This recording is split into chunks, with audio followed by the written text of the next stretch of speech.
Hi, this is Toko US Brand Manager Ian Harvey. I want to show you how to use this wax machine. We call it a Toko Wax Machine. Some people call it a wax roller. But it's very effective for a few different things. Especially for those that have a fleet of skis, post-event or even pre-event, need to maintain a fleet of skis. Someone with a family of skiers. I use it on my test skis all the time. So it's whenever we need to wax a bunch of skis.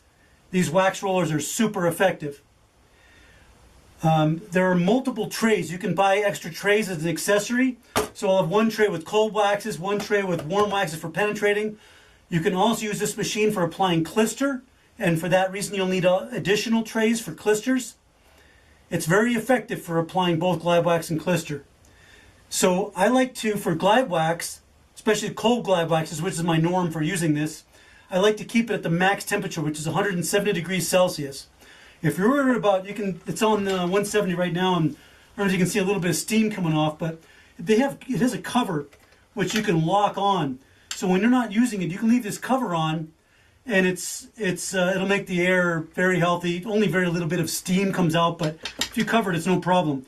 The reason I like having it at 170, because that ensures that the wax is liquid in here.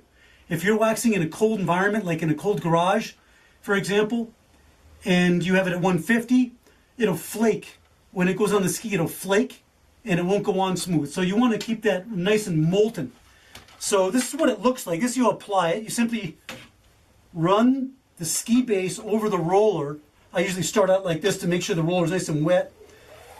Then you can run the ski base back and forth a couple times, keeping the ski flat on the roller.